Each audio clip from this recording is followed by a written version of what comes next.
asifiwe sana. Bwana asifiwe. Nitakwenda spidi kidogo. Hongera kwa ajili ya Easter. Hongereni sana kwa ajili ya Pasaka. Pasaka imekuwa njema kwenu na nimekuwa na nyinyi kwa muda mzuri sana, kwa siku 3, day 1, day 2 na day 3, kwa maana ya kujifunza kabisa kwa habari ya chakula cha miujiza, miracle meal. Nataka kidogo niweze kufanya nutshell kwa ufupi, niweze kueleza na ifanye clear, na tendo kubwa la leo ni kushiriki ule mlo wa kimuujiza. Wangapi wako tayari kushiriki ule mlo wa kimuujiza? Nasema ndio tendo hiyo, ndio tunakamilisha kabisa mahali pale. Lakini utaweza kula huo mlo wa kimuujiza mpaka baadhi ya mambo fulani uyatekeleze. Namba moja, lazima kuna kitu inaitwa confession. Namba moja, lazima ukiri ya kwamba Yesu Kristo kuwa Bwana na Mwokozi wa maisha yako. Amen. 2, lazima ukubali toba, kutubu, to repent. Yaani kuna kukiri kwanza, utubu kile ulichokikiri. Amen. Na hiyo ukiri kabisa. Lakini 3, lazima ukubali kuokoka. Amen. Na kuokoka ni mchakato mkubwa sana. Kuna tofauti kubwa sana ya kuokoka, kutakaswa na kisha kukombolewa. Hebu nishangilieni kidogo hapo. Nataka niweke vizuri clear. Wewe unaweza ukawa umeconfess, unaweza ukawa umerepent, sio hivyo? Lakini ukawa na maisha yale yanafanana na dunia hii ambayo ipo. Na dunia hii nikasema dunia iliyojaa malango. Yesu akasema mimi inanipasa niondoke, lakini yuaja mkuu yule wa ulimwengu. Usimesoma imeandikwa yuaja mkuu yule wa ulimwengu, lakini amesema hana kitu kwangu. Yaani Yesu anajisemea hana kitu kwangu, mkuu wa ulimwengu. Kwa hiyo tunauthibitisha mkuu wa ulimwengu anakuja, yule shetani. Lakini pia kuna ahadi yake Yesu, yeye kabla hajaondoka kwenye ulimwengu huu, dunia hii, akasema mimi naondoka, lakini atakuja msaidizi. Amen. Huyu anaitwa Holy Spirit, sema Roho Mtakatifu. Naye atawasaidia hata kuomba, atawasaidia kufanya mambo ya muhimu ambayo mnakusudia kufanya. Akasema msiogope, wala hamtaachwa mkiwa wakiwa au watupu. Bwana Yesu asifiwe. So kabla hujaenda kushiriki hii mlo wa kimuujiza, mambo makubwa 3 lazima uyatekeleze. Namba moja, ukiri. Kuna mtu ambaye hajaokoka hapa? Nyosha mkono. Nani anataka kuokoka leo? Kama nabii nasimama, wajifiche sho lako. Nani anataka kumpokea Yesu Kristo kwa Bwana na Mwokozi wa maisha yake leo hii? Wote mmeokoka? Wangapi wameokoka? Wangapi wanaamini kabisa wameokoka ndani? Wangapi wanaamini kabisa wamekiri kabisa? Wangapi wanaamini kabisa wametubu dhambi zao? Basi mjishangilia kwa makofi. Kwa hiyo kumbe leo nafundisha darasa nzuri ambalo limeokoka, limekiri na kutubu dhambi zao. Amen. Bwana Yesu asifiwe sana. Lakini nisiache kukupa hizo tips za msingi. Namba moja, lazima nimesema ukonfess. 2, lazima utubu. Amen. 3, lazima ukubali kutakaswa. Na kutakaswa ni process. Yaani ufike mahali, ni mchakato mkubwa kabisa wa kutakaswa maisha yako, kutakaswa mwili wako na kadhalika. Ndipo Paulo anaposema kwenye Warumi 8:23 anasema na Bwana mwenyewe atakase mwili, nafsi na roho zenu. Amen. Kwa hiyo ni process, ni mchakato. Lakini hatua ya 3 kule ya mwisho kabisa, Mungu anapaswa kuishi atuone sisi tunaishi katika mfumo wa ukombozi au deliverance.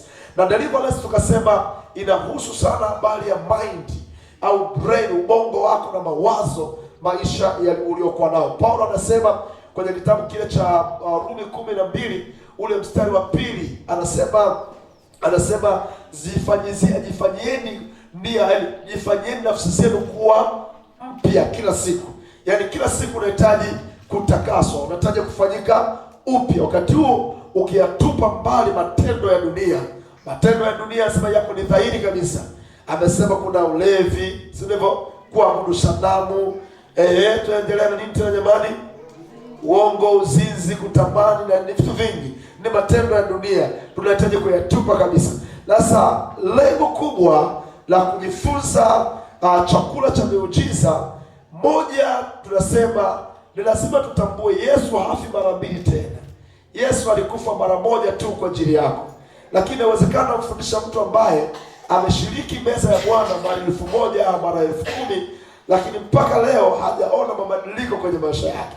Amebaki mtu yule yule wa jana, anafananishwa na mambo yale yale ya dunia kule. Ndipo Yesu akawaambia wanafunzi wake, Marko 4:11, ninyi mmejaliwa kuzijua siri za ufalme, walio nje yenu hawazijui mpaka waambiwe kwa mifano. Yesu akawaambia pia wanafunzi wake, Mathayo sura ya 5 ule mstari wa 13 na 14, anasema ninyi ni nuru ya ulimwengu. Amen. Sio? Ni chumvi ya dunia. Ninyi ni chumvi ya dunia. Anaeleza dunia, lakini anasema ninyi ni nuru ya ulimwengu. Anasema chumvi ikisharibika itiwe nini? Haifai. Maana yake, tafsiri yake, unapomkiri Yesu Kristo ukatubu dhambi zako, lakini ukiwa kwenye safari hii ya wokovu, wakati ukiwa ni mzinzi, wakati ukiwa ni mlevi, wakati ukiwa ni mdanganyifu, ukiwa ni Mungu, hufai. Ni chumvi ilikwisha kuharibika. Anasema utatupwa nje, utawekwa mbali na ufai, utakanyagwa. Kwani lazima tuonye, lazima tuelekeze ya kwamba ya mwili na damu ya Yesu haichezewi. Mwili na damu ya Yesu au ni chakula cha kinabii, chenyewe kipo kwa ajili ya utukufu wa Mungu aliye hai, ili kushinda na hatimaye kufanikiwa in Jesus mighty name. So tunapoelezea habari ya miracle food, tukasema lengo letu la kwanza kabisa ni kushindana na malango. Amen. Chakula cha kinabii, chakula kile cha muujiza, yaani unapomla Yesu Kristo, unapoinywa damu yake, lengo la kwanza ni kushindana na malango. Kwenye kitabu cha Mathayo sura ile ya 16 ule mstari wa 16 mpaka ule mstari wa 19, lakini ukisoma ule mstari wa 18, Yesu anamwambia Petro, juu yako nalijenga kanisa na malango ya kuzimu hayatafanya nini? Hataiweza. Lakini wakati Yesu Kristo anamwambia Petro hivi, kuna mtihani ulipita pale katikati. Lengo ni kuwapima. Kumbukeni, wanafunzi wa Yesu waliishi nyumba ya mitihani mingi ili wafanyike kwa disciple wazuri.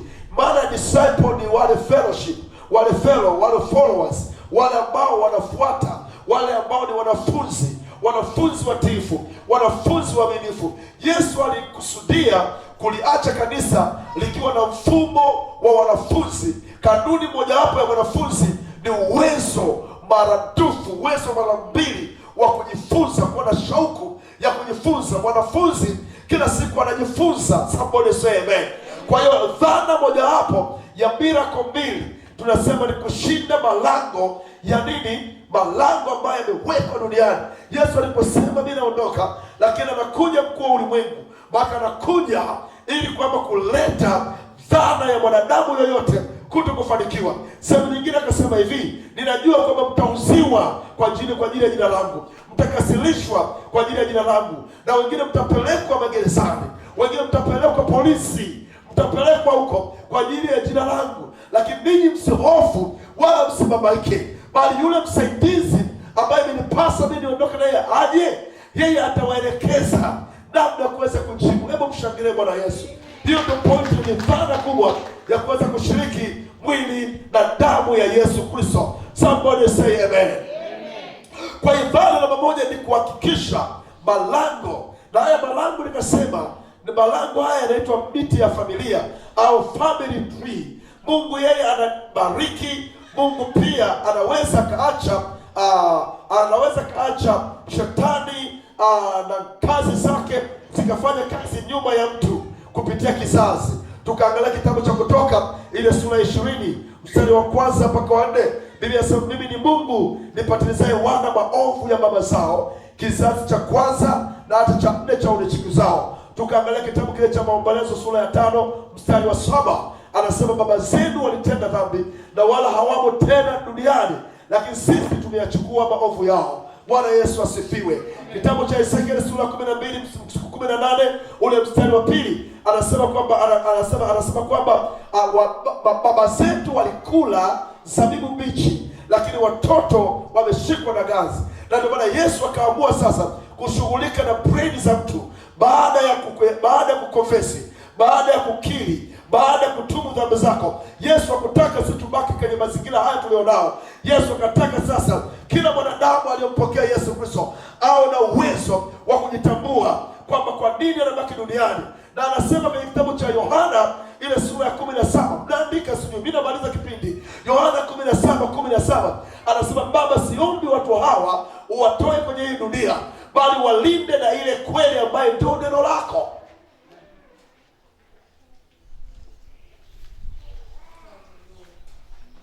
Hivyo mnaandika.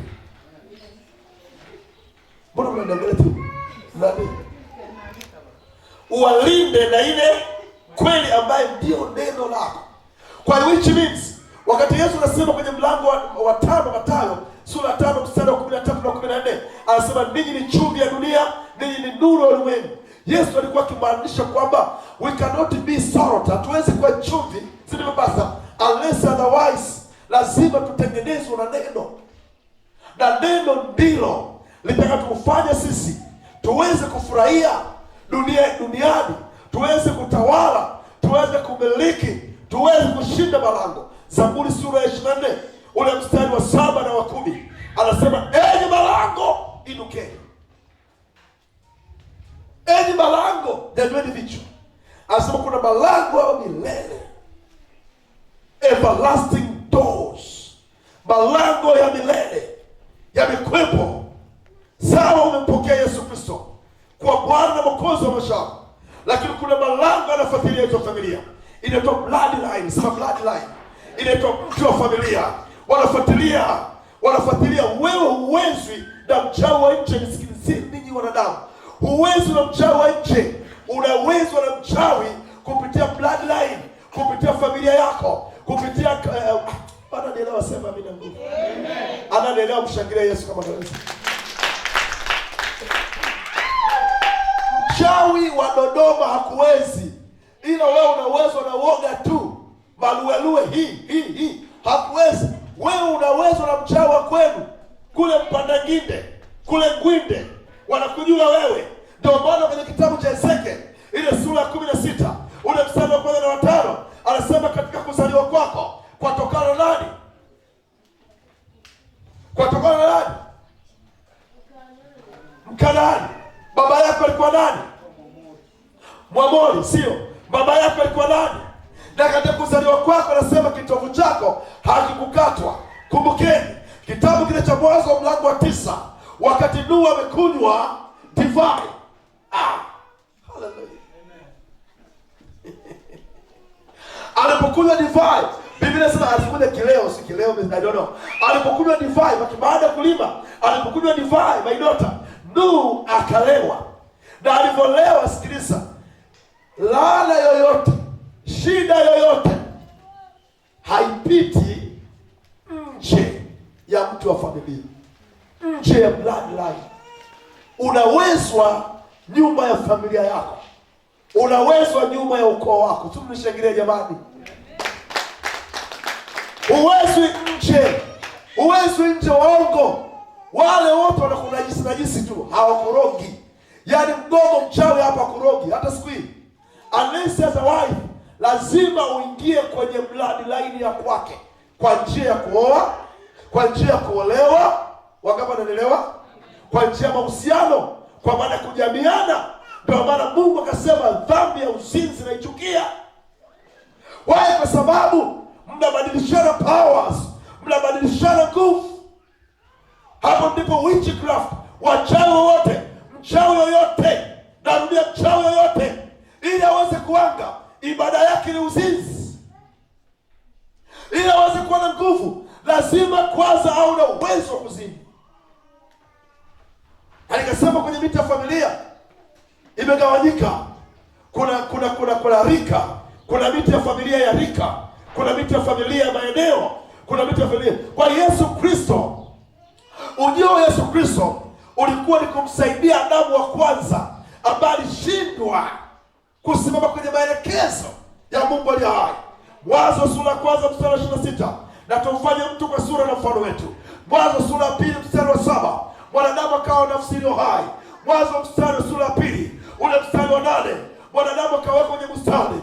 Mwanzo sura ya 2 ule mstari wa 15, mwanadamu akaambiwa ailime na kuitunza bustani.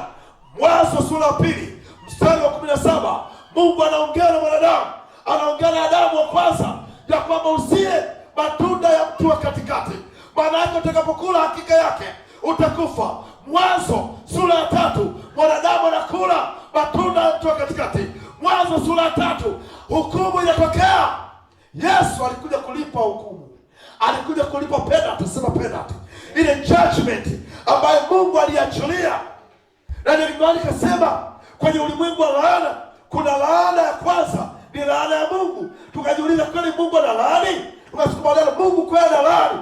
Maana baada ya Adamu wa kwanza kutenda dhambi, Mungu akaachilia laana, akasema Adamu utakula kwa jasho, Eva utazaa kwa uchungu, nyoka utapondwa kichwa chako. Anaendelea sema amen nguvu. Anaendelea sema amen nguvu. Na mara baada ya huyu mwanadamu kutenda dhambi, Mwanzo sura 3 mstari wa 23, huyu mwanadamu akatolewa kwenye jimbo lake.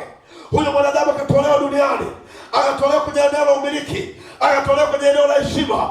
Mwanadamu hakuwa tena heshima, mwanadamu hakuwa na uwezo tena, mwanadamu hakuwa na nguvu tena, mwanadamu alionewa, mwanadamu akaanza kutenda dhambi, wakajamiana wao kwa wao, wakaoana wao kwa wao. Hebu angalia Sodoma na Gomora, wakachumiana. Mtu akiangalia hata mtu ana uzini, akiangalia hata mbwa anatamani kulala naye, akiangalia hata mnyama anatamani kulala naye, hata akimwangalia baba yake anatamani kuzini naye. Lakini Mungu akasema, ule Mwanzo mlango wa 6 akasema, najuta kumfanya mwanadamu. Oh, somebody say amen. Najuta kumfanya mwanadamu. Mungu akamwambia Nuhu atengeneze safina. Covenant zikaanza, maagano yakaanza, watu mamilioni na mamilioni wakafa kwenye nyumba ya fulani. Nyumba ya nini? Ya mafuriko ya ajabu. Watu wakafa, watu wakaondoka duniani, wakaoza. Dhambi ni mbaya, wasi ni mbaya, wasi hautakiwi kuwa entertained, wasi hautakiwi kufurahiwa. Na wewe unapokuambia kula chakula cha kinabii, unapokwenda kula, lazima roho ya wasi iondolewe ndani ya moyo wako. Paulo anasema, sio mimi tena, bali ile dhambi kayo ndani yako. Leo tunakwenda kushughulikia mtu anayekaa ndani yako, anakushauri utende dhambi, anakushauri usini, anakushauri useme uongo. Ni watoto anakushauri ufeli darasani, umepelekwa shuleni ili ufaulu, unapata 0 nyangao, unakaa unaangalia matoko makubwa, unakula bure. Leo tunakwenda kushughulika. Sema amina baba. Lazima tufike mahali tukasirike makuhani. Mungu ameniita ili kuweka kizazi kikae sawa, kizazi ambacho kitakwenda kurithi ufalme, kitakwenda kufurahia na Yesu mwenyewe aliyoshinda mauti. Shamba sema Bwana asifiwe. Dhambi ilipoongezeka, Mungu akashika kichwa akasema, najuta kumuumba huyo mwanadamu, najuta. Mungu akasema sasa naanza kuweka agano. Mwanzo sura 12, sio mstari wa kwanza mpaka ngapi? 4. Mungu akamtoa Ibrahim kutoka kwa babake mzee Tera, akamwambia hama, toka wewe nyumbani kwa wazazi wako. Hebu mshangilie Yesu hapa. Hapo ndipo unapompenda Jesus. Hapo ndipo unapompenda Jesus. Na ndio maana kuna wachaga 1000 anayemchukua ni mmoja anaokoka. Kuna wangoni 10,000 anaokolewa ni mmoja, ili aweze kuwa mwinjilisti, ili aweze kuwa nabii. Aenda apeleke injili kwa wangoni, aenda apeleke injili kwa wachaga. Ni mmoja. Nasema ni mmoja. Kuna watu wako nje ya safina, wako watu nje ya safina. Mungu akamwambia Ibrahim, toka wewe nyumbani kwa baba yako. Sema nyumbani kwa baba yako. Kwa nini aliambiwa toka nyumbani kwa baba yake? Kwa sababu Mungu anajua laana inapita kupitia mtu wa familia. Mzee Tera, yeye ndio alitakiwa apate baraka za uzee, za uzao, divine blessing. Wakati anaambiwa aende kwenye nchi ya ahadi, yeye akashuka pale Mississippi. Alipofika pale akakutana na mwanamke ambaye ndio mama yake nani? Mama yake Ibrahim. Mama yake Ibrahim, wazazi wake walikuwa ni waganga wa kienyeji, Mzee Tera akaoa kwenye uzao wa waganga wa kienyeji. Sikilizeni nyinyi wa vijana, sikilizeni nyinyi mabinti, hebu tulia, mshike Yesu Kristo, hebu mng'ang'anie Yesu Kristo. Shinda mtu wa familia, shinda bloodline. Kuna mafanikio mbele yako. Nasema kuna mafanikio mbele yako. Nasema kuna mafanikio mbele yako. Leo profeta anafundisha ukali. Wacha nifundishe, wacha nieleze. Inawezekana Mungu amenipa formality hiyo, lakini nataka nieleze. Mzee Tera alipooa pale, hali ikawa ni ngumu, akahusishwa kwenye maisha ya uganga wa kienyeji, akazaa mtoto anaitwa Ibrahim. Ibrahim anakuwa kwenye hiyo familia mpaka miaka 75. Hana mtoto. Sema hana mtoto. Hana nguvu, hana utawala. Mwanzo sura ya kwanza ule mstari wa 27 mpaka mstari wa 30 kuna baraka 9 pale. Mshangilie Bwana Yesu. Baraka za kwanza anasema wewe ni sura ya nani? Kila mmoja akisema wewe ni sura ya nani? Amsema kwa sababu wewe ni sura ya nani? Wewe ni sura ya nani? Bali kama ni sura ya Mungu, hutakiwi kuipeleka kwenye pombe hiyo sura yako. Kama ni sura ya Mungu, hutakiwi kuipeleka kwenye ukahaba, hutakiwi kuipeleka kwenye umalaya. Ngoja niseme, you are the image of God. You are the likeness of God. Lakini kuna baraka za kumiliki. Sema amen. Kuna baraka za kutawala. Sema amen. Baraka za maongezeko. Sema amen. Ibrahim alikosa hizo vyote. Ndani ya miaka 75. Nani amefika miaka 75 zaidi ya mama yangu hapa? Nani mwenye miaka 70 anyoshe mkono? Mama yangu miaka 80. Kwa hiyo miaka 75 Ibrahim hana nyumba. Sema amen baba. Ibrahim hana mtoto. Ibrahim anakaa nyumbani kwa baba yake na mama yake. Akimkama anasema baba, mimi njaa. Mama, mimi njaa. Kuna watu wajinga kiasi hicho mpaka leo dunia hii. Hawajui. Sema amena. Kuna mtu anasema sema amena. Hivyo leo utakimuuliza wewe ni mwanaume na mwanamke, sasa sijui. Watu wako hapo. Wao leo unaona kwa anaishi na mwanaume lakini sijui. Hivyo ni nani? Mungu akaingilia kati, akaweka agano kwa Ibrahim. Mwanzo sura 12 anaweka agano. Nimependa. Hata tunaposema chakula cha muujiza. Mwanzo sura 14. Mwanzo sura 14. Hapo nisomee sasa. Mwanzo sura 14. Ule mstari wa 17 mpaka ule mstari wa 23. Nisome kwa spidi sana kwa sababu muda wangu ni mchache sana. Nataka niwaachilie mkale pilau zenu, mkale kuku zenu, nasema mkale vikaango vyenu. Najua umekaanga samaki, haijalishi mjenikaribisha. Yesu alisema nilikuwa na njaa, hakuweza kunipa. Wala msijali. Yesu amenituma nikuhubiria habari zake. Haleluya. Ninapopreach habari za Yesu, moyo wangu unafurahia. Matumaini mapya yako ndani yangu. Maana yona kesho yangu iliyobarikiwa. Sema na say amen, amen, amen. Haleluya. Soma yote nasemaje? 17 mpaka 23. Neno linasema Abraham aliporudi kutoka kumpiga nani? Kedoraham. Na wale wafalme waliokuwa pamoja naye. Mfalme wa Sodoma akatoka amlaki katika bonde. Mfalme wa Sodoma. Sema mfalme wa Sodoma. Mfalme wa Sodoma. Sio sauti ya washindi. Sema mfalme wa Sodoma. Akatoka kwenda kumlaki Ibrahim. Amen. Akafanyaje? Katika bonde la Shawe, bonde la mfalme. Bonde la nani? La mfalme. Yaani Pastor Peter, kuna watu ambao wanaojua siri kanuni. Sema siri kanuni. Wanajua nguvu ya mwili na damu ya Yesu. Wanamiliki mitaa yao. Hebu Mungu akupe kumiliki mtaa. Wewe unakaa unakaduka basi mitaani huko ni shida. Unauza ndara tu mitaani shida. Anasema yeye alikuwa na bonde. Ile bonde inaitwa bonde nani? Yaani fika mahali tuseme bonde la Pastor Peter. Bonde la Pastor kama ile eneo linaitwa eneo la nabii Luambano. Sema amina. Msimu itake na sitake nitawanunua wote kwa milioni 800 hao wote. Amen. Natangaza kwa sababu natangaza napanda dao. Yesu amenipa mimi hapa. Basi msimu nakasirika. wachawi. Au wakatae, nitaambia watoto wangu nenda kufunja benki. Ngapi? Bilioni 1 chukua. Nani akakataa bilioni 1? Nani akakataa? Atachukua. Tunataka tu haleluya. Asa bonde la nani? La mfalme. Alipofika pale alikutana huyu mtu anaitwa Melkizedeki. Sema Melkizedeki. Ambaye alikuwa hana baba wala hana mama. Umpe Yesu makofi. Nataka nikwambie Ibrahim, sema Ibrahim. Alipata wokovu kwenye Mwanzo 12 mstari wa 1 na 4. Ibrahim akaokoka.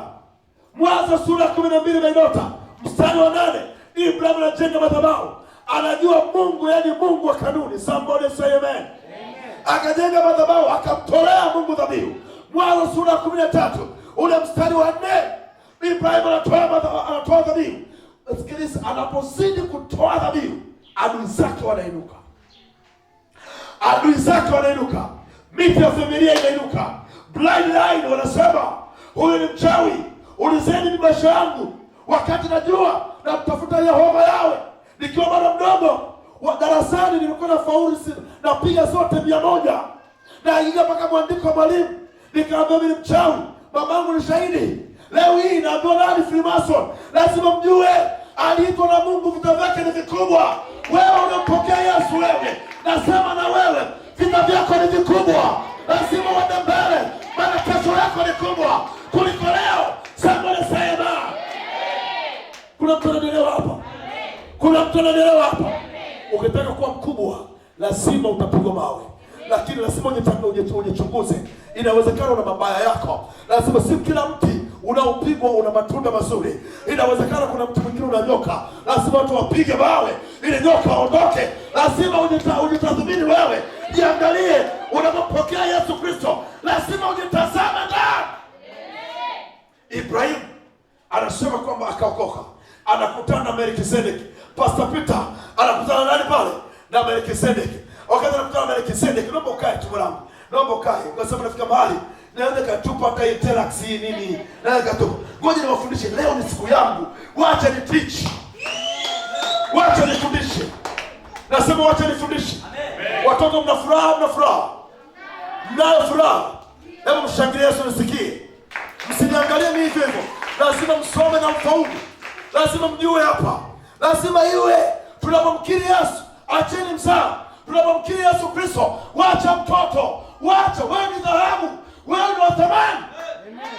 Kuliko biashara zako, kuliko kazi yako, kuliko ndoa yako. Yesu anakutaka wewe. Kuna mtu hapa anaongea naye. Unajua, ule mtu wa familia anasema anapiga tu kelele. Mimi sipigi kelele.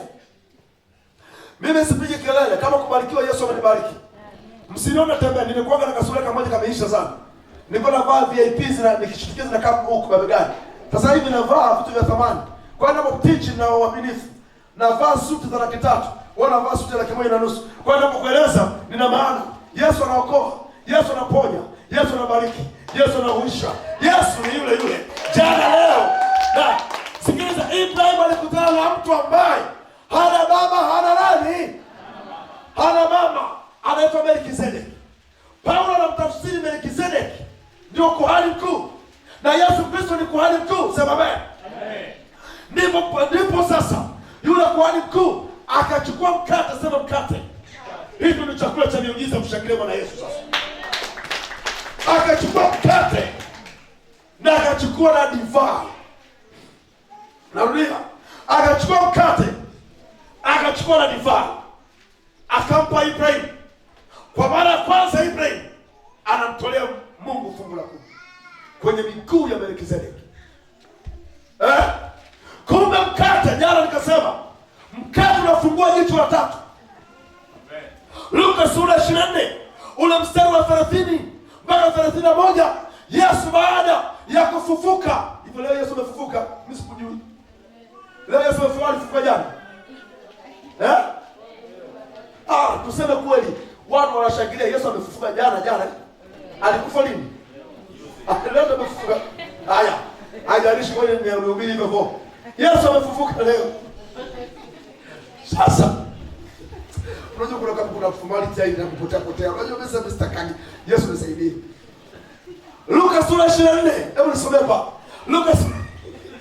Luka sura 24 ule mstari wa 30 mpaka 31 anasemaje? Neno linasema ikawa alipokuwa ameketi nao chakulani. Ikawa alipokuwa ameketi na wapi? Chakulani. Alitoa mkate akatoa nini? Mkate. Twende pale kwenye Mwanzo sura ya 14. Msichoke. Msichoke. Yesu amenipa neema hiyo. Msichoke. Mwanzo 14 twende mstari wa 19 unasemaje?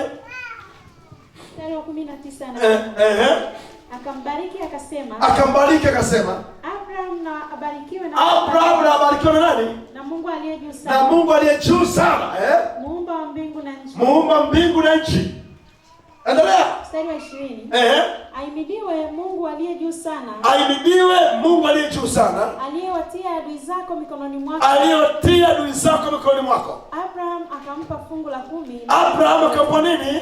Fungu la 10 la vitu vyote. Na vitu vyote. Ukirudi nyuma, yule nabii, yule kuhani ambaye Yesu Kristo, mpe Yesu makofi wewe. Yesu Kristo akampa Abraham nini? Mkate na Luka sura 24 anasema na Yesu alichukua mwili wake, mnanielewa nini? Akachukua mkate mara baada ya kufufuka. Wanafunzi wake hawaelewi. Jana niliwaambia unaweza ukawa umempokea Yesu Kristo kuwa Bwana Mwokozi wa maisha, lakini akili zako ni mdano. Mambo hayaendi. Umekaa hapo. Yuko nabii mbele yako, sema amen. Anasema Yeremia 3:15, atawapeni kuhani anayejua kufundisha kwa hekima na maarifa. Biblia inasema hivi, wanafunzi wa Yesu waliitwa. Ni kweli waliitwa na Yesu na wakakubali kuokoka, sema ndio. Luka sura ya 10 wanaitwa disciples.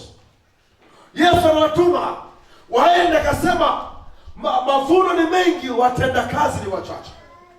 Anawatuma kama mimi Yesu alivyonituma tangia tumboni mwa mama yangu, alivyonituma nenda, kuna mavuno mengi. Lakini niwaambie 2006 Yesu aliniambia watu wangu wananikiri kwenye vinywa vyao. Jamani, mioyo ni andiko sasa. Lakini mioyoni mwao ni simo. Nipeleke mimi ndani ya mioyo yao. Mimi nina shida ndani ya kila moyo wa mwanadamu. Nimechoka kukaa kwenye vinywa. Wanasema mimi ni mali ya Yesu, mimi nimeokoka, lakini ndani yao ni waongo. Ndani yao ni wanafiki. Nataka tueleze kitu kimoja. Baada ya Ibrahim kupata mkate, macho akafunguliwa. Akajua kwa muhimu kutoa fungu la 10. Mpe makofi Ibrahim. Wanafunzi wa Yesu. Yesu alipochukua mkate, alipoumega, wakakumbuka kwenye Mathayo 26 mstari wa 28. Wakakumbuka ule usiku inaitwa the Lord's Supper. Amen. Yeye alichukua mkate akasema, huu ndio mwili wangu unaotolewa kwa ajili yenu. Akasema na hii ni damu yangu itakayomwagika kwa ajili yenu, tena kwa ajili ya ondoleo la dhambi. Lakini ukiendelea kule mbele anasema yoyote atakayekula mwili huu, amen, asitende dhambi. Narudia, asitende dhambi. Anasema kama unatenda dhambi, ni afadhali mtu asingezaliwa tena. Unapotenda dhambi unasaliti mwili, unasaliti chakula cha kinabii. Mkate ni chakula cha kinabii, damu ni kinywaji cha kinabii. Nataka shangwe za nguvu nisikie 1 2 3. Na ndio maana kila aliyokula mwili wa Yesu Kristo kinabii, macho alifunguka. Nataka macho afunguliwe leo. Nataka macho yako afunguliwe leo. Nataka macho afunguliwe. Masikio yalifunguka. Paulo ndipo anaposema, anawaambia Efeso, macho ya mioyo yenu yapate kutiwa nuru, ili mpate kujua ule mwito mtakatifu ambaye Mungu amewaitia ninyi wanadamu. Amewaitia Wanadodoma, amewaitia Wangoni, amewaitia Wagogo, amewaitia Wahehe. Macho ya mioyo yenu yafunguliwe. Unapokula mwili wa Kristo, unapokula damu ya Yesu, macho yako yafunguke, wala usitende dhambi, wala shauku ya dhambi isitajwe kwako. Nataka mtu mmoja aseme, kuanzia leo nitadili na malango atakainuka dhidi yangu. Baada ya kukata mkate, baada ya kunywa damu ya Yesu, nitashughulika nayo, nitashughulika nayo, nitashughulika nayo, nitashughulika nayo, nitashughulika nayo. Sema nitashughulika nayo. Nani ana hasira kama mimi? Sema nitashughulika nayo. Sema nitashughulika nayo. Mti wa familia ni mbaya, malango ni mabaya, mwili ulionao una dhambi 11. Nitaendelea kipindi. Mwili ulionao una dhambi 11. Yesu amemaliza kazi. Kazi ya kwanza, Yesu alikuja duniani yeye kwanza kuchukua zile key, sema key, kuchukua zile funguo za uzima na mauti, kumnyang'anya shetani. Kwa sababu baada ya shetani kuchukua funguo pale kwenye Mwanzo sura ya 3 ule mstari wa kwanza, alipochukua funguo alichukua understanding, sema understanding. Mwanadamu akawa na ufahamu tena. Alikaa miaka mingi sana, ni muda wa kutosha. Yesu akaanza kushughulika na vizazi, kizazi moja moja. Akaanza na Ibrahim, Mwanzo 13 tumeona. Mwanzo sura 17 kama unaandika ule mstari unaanza kuendelea. Ibrahim, Mungu anasema na Ibrahim, anaendelea. Mwanzo sura 22, Ibrahim sura 22 mstari wa kwanza na mpaka kuendelea. Mungu anasema na Ibrahim, hakika yake nitakufanya uwe taifa. Amen. Kitabu cha Mathayo ile sura ya kwanza mpaka mstari wa 8, sura ya kwanza mpaka mstari wa 8 inaelezea pale, inaelezea ukoo wa nani? Ukoo wa nani? Ukoo wa Yesu. Kwa hiyo unaposhiriki meza ya Bwana, unaposhiriki chakula cha kinabii, acha kumwazia mchawi jirani yako. Mchawi namba moja, narudia, mchawi namba moja ni wewe mwenyewe kutokuelewa. Wangapi wamekubali? Amen. Wangapi wamekubali? Amen. Mchawi namba moja ni wewe, ujinga wako. There is no mountain anywhere. Amen. But the ignorance, some of the ignorance of your life is your mountain. Hakuna mlima mahali popote. Wangapi wanaelewa jamani? Nataka nikuachilie uende kwenye biashara. Nataka nikuachilie uende kwenye ofisi zako. Ukatawale kwenye ndoa yako. Sababu wale sema, ukatawale wewe. Maacheni kununa, nenda ukatawale. Lakini jirani yangu ananiroga, acha ujinga. Ukiwa na Yesu jirani arogi. Jirani anacheza na wanga tafadhali.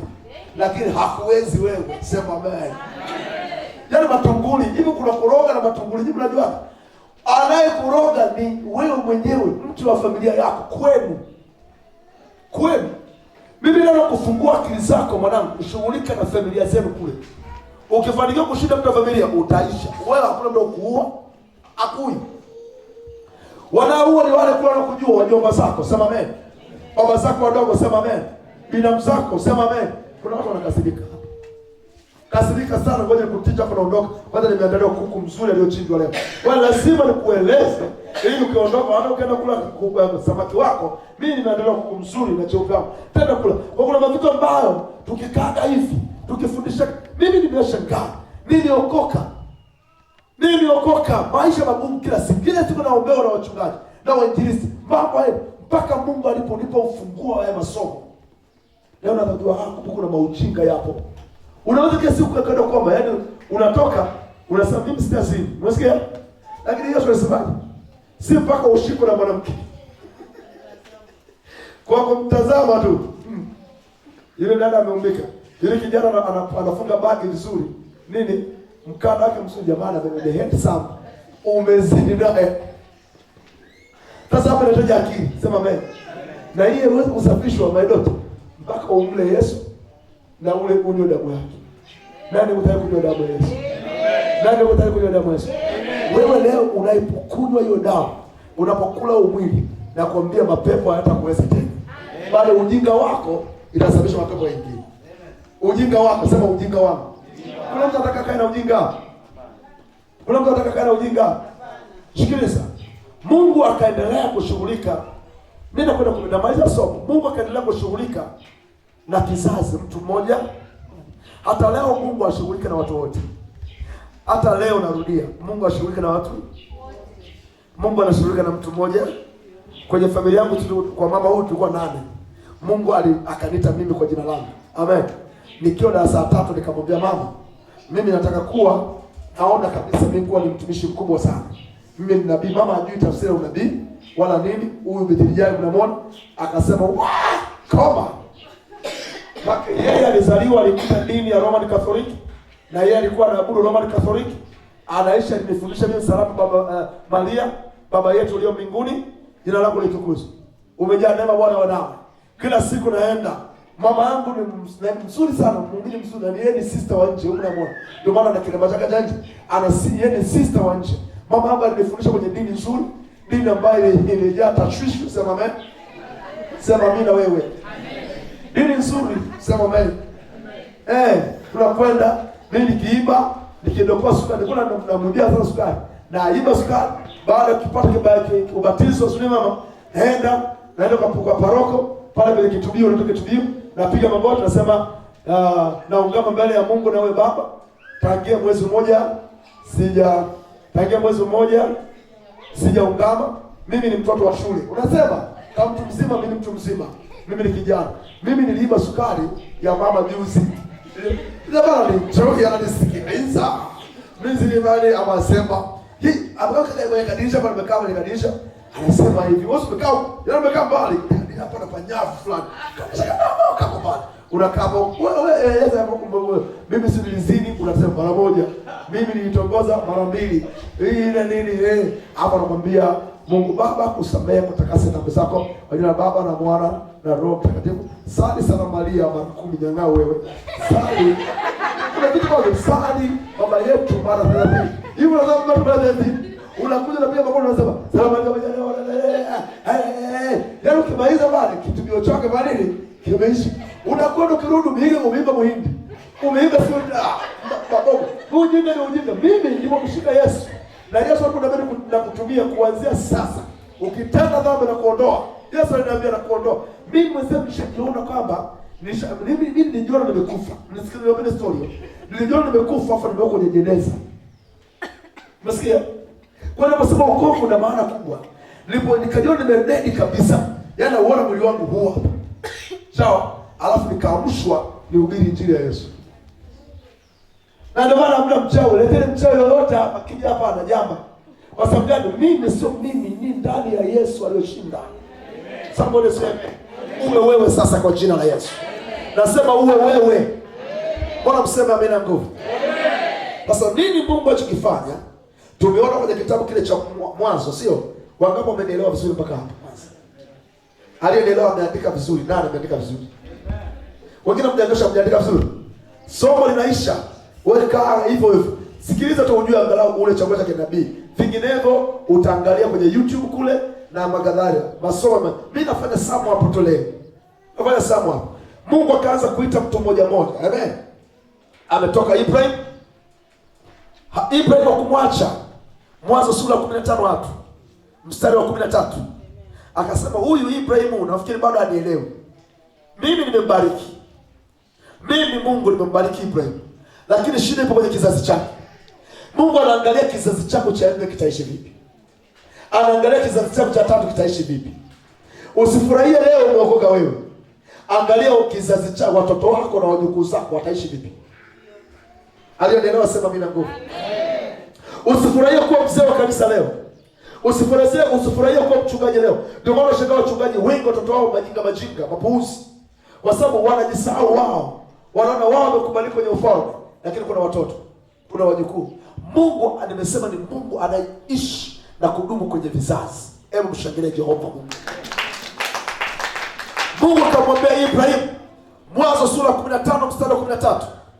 Hakika yake surely kizazi chako kitakwenda utumwani. Watakaa miaka 400. Watateswa, watapigwa, watajanyaswa, watatukanwa, lakini hawatarudi wakiwa mikono mitupu. Watarudi wakiwa na mali. Nataka nikwambie prophetically, ugumu unaopitia kesho yako kuna mafanikio. Kuna mtu anaendelea vizuri. Amen. Huzuni unayopitia kesho yako kuna dhahabu nzuri. Amen. Unachopaswa kufanya usitende dhambi. Dumu. Shida unayopitia sasa hivi, nimekwambia hivi, shida unayopitia sasa hivi unapimwa kipimo cha kwako mwenyewe. Wewe unachopaswa ni kukaa kwenye track ya Mungu. Watakaa miaka mingapi? Miaka 400. Kitabu cha Kutoka sura ile ya kwanza mstari wa 11, wakaenda kile kizazi ambacho Mungu alisema watakaa miaka mingapi? 400. Wakawekewa wasimamizi. Inawezekana kwenye maisha yako, maisha yamekuwa ni magumu, kuna msimamizi pembeni. Huyu msimamizi ni nani? Pastor Peter alisema msimamizi ni malango. Zaburi 24 mstari wa 7 na ngapi mpaka wa 10 ni malango ya milele yamewekwa huko. Kitabu cha Ufunuo sura 12 ule mstari wa 7 mpaka 11, palikuwepo na vita kule juu mbinguni. Huyu Lucifer alipigana na malaika Mikaeli. Theluthi moja alichukua ya malaika. Na hawa sasa mnaona kuna mapepo, wengine ni mizimu wamekaa. Leo naongea na mtu hapa, kwenu nyinyi narudia, huu mtu wa familia uchukui moto kwa nyumba nyingine, uongo kweli? Na moto lazima uchochee babu yako au ni mjomba wako. Ukichukua moto kwenye sehemu nyingine ni shida, umevunja mwiko. Wanasema kuvunja mwiko, umeweka nini? Bahati mbaya kwenye ukoo, kwa hiyo umetokana na ukoo. Kuna wengine hapo wamezaliwa lakini familia za madawa, yaani babu yako, bibi yako hakupataga mtoto, baba yako unayemwona ni matokeo ya watoto wa madawa. Kwa hiyo wewe nusu unamilikiwa na nguvu za giza, wewe nusu unamilikiwa na mashetani. Mungu akasema hakika uzao wako utakuwa utumwani. Kutoka 1:11 wanawekewa wasimamizi. Mungu akaona shida na mateso ya wana wa Israeli ndani ya miaka 400. Ndani ya miaka mingapi kanisa? 400. Hapa kutokea na mtu yoyote. Kumbuka anatafutwa Adamu wa pili ambaye ndio chakula cha kinabii. Kwa muda wa miaka 400 anatafuta Adamu wa pili ambaye ndio chakula cha nini? Cha kinabii. Ikabidi wana wa Israeli wakae utumwani kwa muda wa miaka 430. Adamu wa pili ambaye ni Yesu Kristo, tushangilie yeye. Yesu alipozaliwa akakaa miaka 30. Miaka mingapi? 30. Ile miaka 30 ilikuwa ni miaka ya ukuhani. Sema amen. Miaka mitatu ile ambayo ni miaka 30 ngapi? Na 3. Ilikuwa ni miaka ile mitatu. Ile ni miaka ya perfection. Kwa Kiswahili nini? Miaka ya nini? Ya ukamilisho. Ndio ukamilisho, miaka ya ukamilifu ambayo ile sasa ndani yake kuna kulipa fidia kwa habari ya kifo chake. Yesu akakaa kaburini siku ngapi? Si mlishangilie basi. Niwapende majibu, si mlishangilie. Yesu akakaa siku 3 na akasema, alikuwa anasema nyinyi haribuni hekalu hili. Alikuta wanafanya biashara, wanavunja biashara kwenye makaa, wanavunja fedha. Akasema liharibuni ile hekalu hili, lakini mimi nitalijenga baada ya siku ngapi? Siku 3. Siku 3 ilikuwa ni siku ya perfection. Leo dunia inashangilia Yesu amefufuka. Mwana Victor, leo nataka nikufundishe kwenye ulimwengu wa kufunguliwa brain zako, ulimwengu wa mawazo yako. Lakini mara baada ya chakula cha kinabii, Mungu akaona ni shida, wale wa Israeli wanalia, wanateseka. Kitabu cha Kutoka sura ya 3 ule mstari wa 7 na wa 10, Mungu akasema na Moses. Sema Moses. Kumbukeni, Mungu anaendelea kusema na mtu mmoja tu. Mungu akasema na Moses. Moses wakati anachunga ng'ombe za mkoa wake, mifugo ya mkoa wake, mzee Jethro, Mungu anasema naye, hakika yake nimesikia sauti. Kuna sauti yako Mungu ameisikia sasa hivi. Nasema there is your voice, Mungu ameisikia. Malalamiko yako, uchungu wako, kuonewa kwako, wala usipate shida. Mungu ameisikia sasa hivi. Nasema Mungu ameisikia sasa hivi. Ananielewa, sema amina ya nguvu. Mungu ameisikia. Akasema nimesikia sauti, kilio cha mwanangu mpendwa. Nimesikia na kuita Moses. Nimesikia na kutuma prophet Luo katikati ya kizazi. Kuna wanangu wanalia, kuna wanangu wana shida. Walihubiriwa injili. Sehemu nyingine sema hivi, watu wangu wameponywa majeraha juu. Si ndivyo? Wameponywa nini? Juu.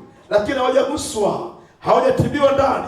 Isaya 42 ule mstari wa 18, mpaka mstari wa 22. Anasema, ni nani aliye mtumishi wangu animtumaye ambaye ni kipofu? Yeye ana macho lakini haoni, anayo masikio lakini hasikii. Anasema, watu wangu wamenaswa kwenye matope, wamekuwa magerezani, hamna sauti isemayo rejesha. Mungu akaendelea kushughulika na kizazi. Baba, nisomee Pastor Peter, nisomee Kutoka sasa 12 mstari wa kwanza na watatu. Pale msomaji dada, my daughter, soma Deuteronomy, Kumbukumbu la Torati sura ya 16 ule mstari wa kwanza mpaka ule mstari, ukiwaza spidi mpaka ule mstari wa 6.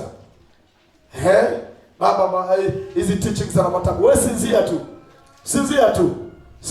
tu shauri lako, lakini Yesu anakuja. Wewe sinzia, lala, lakini Yesu anabari na anawachukua wote walioelewa. Wale wavivu mmefeli mitihani kusikia hivi, mnaachwa. Sema tu ndio hivyo.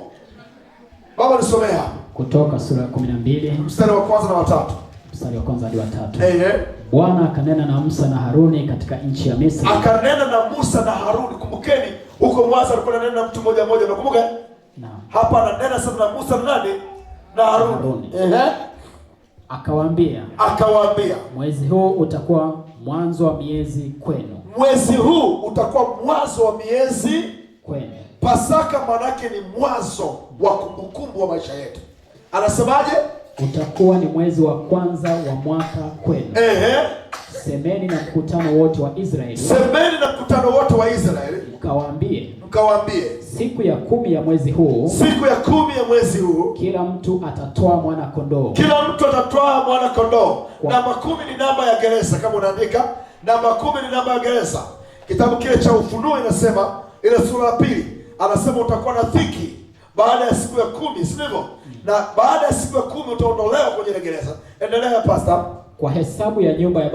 Kwa hesabu ya nyumba ya baba zao.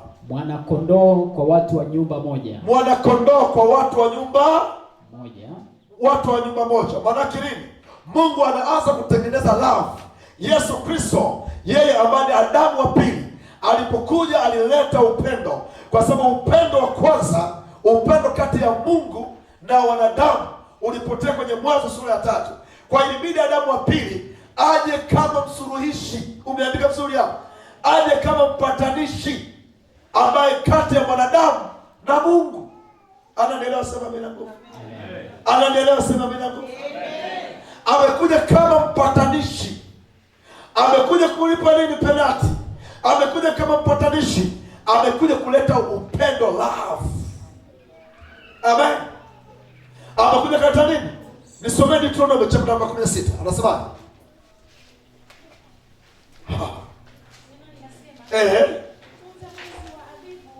ukamfanyie Pasaka Bwana. Utunze mwezi wa nini kanisa?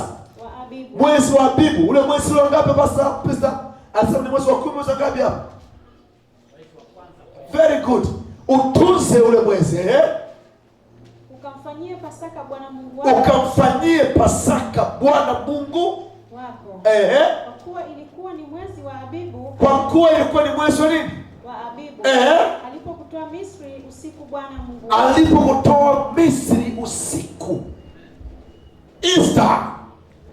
Easter, Passover. Watu tuseme Passover. Pasaka maana yake ni kupita juu ya. Yaani unahurumiwa, unapendwa, unaunganishwa na Baba Mungu aliye hai. Unapatanishwa na Mungu aliye hai. Unapatanishwa na vitu ambavyo vilivyo na mashetani. Kuna mtu anasema mimi na nguvu. Unapatanishwa na dhahabu, unapatanishwa na majengo, unapatanishwa. Usiokoke ukiwa maskini wewe. Yesu aliteswa akiwa maskini. Alimbeba umaskini wako kwa sababu jamani, ili wewe uwe tajiri. Anasema alijifanya, nimependa ndiko anasema alijifanya kuwa maskini wakati Yesu maskini, ili mimi nayepokea niwe tajiri. Umemaliza mwana mpaka mstari ngapi? Endelea. Mstari wa 2. Nawe umchinjie Pasaka Bwana Mungu wako. Nawe umchinjie, kama unaandika, andika as a drop as a point. Pasaka nimesema Passover. Pasaka ni urejesho wa upendo. Wangapi wanakumbuka? Pasaka ni upatanisho kati ya Mungu na mwanadamu. Kwa Yesu yeye amekuja kama ni central prayer. Amen. Amen. Ni mchekiungo wakati. Yeye amecheza pale, anakuambia sikiliza. Ili uende hapa kwa Mungu, sio? Lazima upite kwa. Acha kiburi, lazima upite nini? Lazima utubu dhambi zako. Anasema utachinja, neno kuchinja. Kwa hiyo logic nyingine sio kama unaandika Pasaka maana yake ni kuchinja. Nani ameandika vizuri? Nimshangilie. Pasaka maana yake nini? Unajua nimeenda speed na saa moja, nimeenda haraka sana. Pasaka maana yake nini? Ni kuchinja. Sawa ndoto. Maana yake kuchinja tafsiri yake ni kuacha. Kuchinja nini? Uzinzi. Kuchinja umaskini. Hakuna fedha za miujiza. Nirudie. Au nani alishika sikio apaje nisikie? Alisikia mtashangilia. Amen. There is no miracle money. Amen. Unless otherwise miracle money zinapatikana baada ya effort zako. Namba moja, jitengenezea mazingira ya kazi. Mungu anafungua mlango wa fedha. Amen. Mimi leo nikakwambia pokea fedha, utapokea. Unasema amen, sio? Lakini nikisema pokea mpenyo wa fedha, inawezekana sio? Kwa sababu nakupa mpenyo, breakthrough. Amen. Maana Mungu atakupa biashara, sio? Wangapi wanaelewa? Pasaka maana yake nini? Nimesema ni kuchinja. Na kuchinja maana yake wanafunzi nimesema nini? Kuchinja tafsiri yake ni kuacha kufeli darasani. Sema amina. Sema amina. Amsema kwa sauti, sema amina. Amina. Maana yake kutokucheza darasani. Kutokuwa vivu darasani. Maana yake ni kufaulu darasani. Amsema bila nguvu. Amina. Lazima kujua. Lazima kujua. Kuchinja maana yake maisha ni piga miayo. Kuchinja maana yake ni kuacha, ni kukata kwa ujinga. Alielewa sema amen. Amen. Alielewa sema amen. Sasa Pastor Haji mzee wangu anasema hivi. Watu wengi anasema everyone wants a miracle. Amen. Everyone wants what? Kila mmoja anataka nini? But no one wants to find themselves inside of the problem. Kama tafsiri kidogo hapo. Hakuna, kila mmoja anataka muujiza, lakini hakuna mtu anafika mara akajipeleleza, sio? Akalibundua tatizo lake. Akajikuta. Sasa uweze kufanikiwa my daughter, sawa? Unless otherwise umejikuta. Luka sura ya 15 mstari wa 17. Mwana mpotevu anasema when he met himself, alipojigundua, sio? Alipozingatia moyoni mwake, sio? Akajisemea, nitakwenda kwa baba yangu na kisha nitakwenda kuomba toba. Nitakwenda kuomba toba. Nitamwambia baba, nimekosa mbele zako na mbele za Mungu wako, sio? Kitabu cha Marko sura 5 ule mstari wa 25 mpaka mstari wa 30. Yule aliyotoka na damu miaka 12, yule mwanamke, nisikizeni vizuri. Yule mwanamke alitoka na damu miaka mingapi? 12. 12, uponyaji wake ulikuwa ndani yake. Yaani muujiza huwezi kutokea unless otherwise umejitafuta na umejikuta mwenyewe. Tatizo langu mimi ni hili hapa. Aliyenielewa jishangilie. Kwa sababu muujiza namba moja, miracle number 1 is yourself. Problem number 1 ni wewe mwenyewe. Basi mnishangilie kama mnapenda. Muujiza namba moja ni wewe mwenyewe. Lakini tatizo namba moja ni wewe mwenyewe. You are the problem. Amen. Of your success. You are the problem. Amen. But you are a miracle. Najisikia raha. Kwa hiyo nasema watu wanataka kujitafuta wao wenyewe. Are you in the place where God has planted you? Tunapaswa kufika mahali tutambue tuko mahali ambapo Mungu ametuweka. Sasa nini kilifanyika pale Misri? Misri ilifanyika jambo moja tu, Pastor Peter. Misri ilifanyika jambo moja tu, walipoambiwa chukue kondoo. Unakumbuka? na wafanye Pasaka ndani ya mwezi wa Habibu. Wakaambiwa wachinje kondoo. Na tumesema Pasaka ni kuchinja. Wangapi kutaka kuchinja? Wako nasema kuchinja ni kuchinja makondoo. Kuchinja mbuzi. Na jamaa sasa hivi kuna nyama zimekaangwa. Na mtu ananiambia baba unachelewa tu. Yaani nimepika pilau yangu kule mwenyewe. Yaani shetani mjinga sana. Shetani huna akili wewe, anasuka hawa watu. Lazima mjue tu kwamba anasema ni kuchinja. Hai ni maelezo, ni prophetical instructions. Amen. Ni kuchinja. Sasa aliwaambiwa chinje, baada ya kuchinja namba moja aliwaambiwa uchukue ile damu, sema damu. Ile damu waipake kwenye miimu wa milango. Damu ni utambulisho. Kwa nini wapake juu ya miimu wa milango? Kwa sababu damu ni uhai. Kitabu cha Walawi sura ya 11. Sura ya 17 Sura ya 17. Ule mstari wa 11 anasema msinywe nini? Damu. Maana ndani ya damu uko uhai. Ndio maana Wakristo alimpokea Yesu akafunguliwa hizo fahamu zake hali kibudu. Amseme amina nguvu nyinyi watu. Ng'ombe amekufa hapa sababu wewe tuchinje tule wewe. Sawa? Kwa sababu damu ikishaganda, sio? Hamna uhai ndani yake. Mbona mseme amina nguvu? Amen. Najua mnakulaga vibudu, ndio? Na sitaki kuuliza sana hata kitimoto mnakulaga vibudu. Kwa sababu wanapenda safari mpaka vimeshakufa kabisa. Na mnagonga tu. Na maisha yanaendelea. Lakini muhimu anasema hivi, una pastor Hajili anasemaje? Everyone wants miracle. Sivyo? Lakini hakuna anayetaka kujitafuta mwenyewe na akalijua kosa lake kwanza. Sawa, muujiza unakuja. Unapokubali kujitenga, ni automatically kwamba Mungu amekusudia kukutumia wewe. Mungu amekusudia kukufanya upya wewe kwenye maisha yako. Kwa hiyo waliambiwa sasa wachukue damu waweke kwenye miimu wa milango. Amen. Amen. Twende pale Pastor Peter. 12. Ule mstari wa 12. Na ule mstari wa 13. Kutoka Exodus chapter 12. Verse 12 mpaka 13. Na kwenda kumaliza. Anasemaje? Bwana Yesu asifiwe. Amen. Kumbukumbu kutoka 12 kuendelea mstari wa 4 pale. 13 na 14. 13 na 14. Na ile damu itakuwa ishara kwenu katika zile nyumba mtakazokuwa. Na ile damu itakuwa ishara kwenu katika nini? Nyumba mtakazokuwamo. Nami nitakapoiona ile damu, nitapita juu yenu. Lisiwapate pigo lolote. Andika Pasaka maana yake ni kupita juu ya. Tafsiri yake ni kusamehewa. Pasaka ni bwana mshamshangilia. Tafsiri yake ni kusamehewa. Ni kusamehewa dhambi zako. Endelea Pastor pale anasema nitapita juu yenu lisiwapate pigo lolote likawaharibu. Maana yake Pasaka ni kusamehewa. Pasaka, amen, kuwa salama, kuwa safe. Ndio maana ya kuokoka. Ndio jina la kusema mimi nimeokoka. Maana umempokea Pasaka. Umepokea nini Pasaka? Umeokoka. Sawa, niseme endelea. Amen. Nitakapoipiga nchi ya Misri.